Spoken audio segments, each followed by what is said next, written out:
संतोष देशमुख बार्शीचे भूमिपुत्र सध्या वास्तव्य त्यांचं मस्साजोग तालुका केज जिल्हा बीड या ठिकाणी होतं। माणुसकीला काळीमा फासणारी घटना 9 डिसेंबर रोजी घडली। महाराष्ट्रामध्ये आदर्श सरपंच म्हणून ज्यांचा बोलबाला होता असे स्वर्गीय संतोष देशमुख यांची निर्घृण पद्धतीने हत्या करण्यात आली।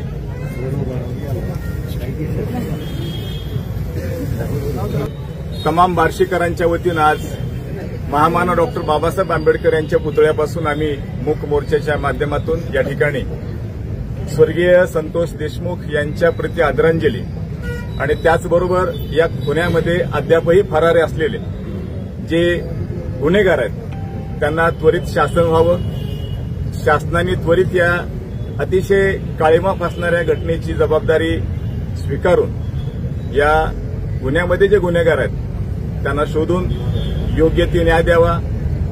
या गुन्हेगारांना फाशीची शिक्षा झाली पाहिजे अशी तमाम बार्शीकरांच्या वतीनं आम्ही या कॅन्डल मार्चच्या माध्यमातून सरकार दरबारी आम्ही आमची मागणी मांडत आहोत।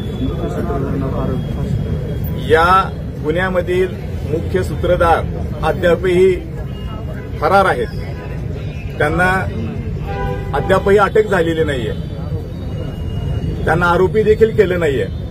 या माध्यमातून तमाम बार्शीमधील सर्व या भूमिपुत्राबद्दल आदरांजली व्यक्त करत असताना उपस्थित सर्व नागरिकांच्या वतीनं आम्ही शासनाचं या गोष्टीकडे लक्ष वेधू इच्छितोय। या गुन्हेगारांना त्वरित शासन होऊन सरकारनं त्यांच्यावर त्वरित कार्यवाही करावी आणि स्वर्गीय संतोष देशमुख यांचे जे हत्या झालेली आहे त्यासाठी न्याय मिळावा अशी आमची तमाम बार्शीकरांच्या वतीनं मागणी आहे। त्यासाठी आम्ही कॅन्डल मार्चच्या माध्यमातून या ठिकाणी निषेध आणि व्यक्त करत आहोत। उपस्थितांच्या वतीनं स्वर्गीय संतोष देशमुख यांच्या प्रती या ठिकाणी आम्ही आदरांजली व्यक्त करण्यासाठी उपस्थित आहोत। मी सर्व उपस्थितांना विनंती करतो या निमित्तानं आपण 2 मिनिटांचं मौन बाळगून स्वर्गीय संतोष देशमुख यांच्या प्रती आपल्या शोक संवेदना या ठिकाणी व्यक्त करायचे। मी 2 मिनिटांचं श्रद्धांजली अर्पण करण्यासाठी या ठिकाणी सुरुवात करतोय। 1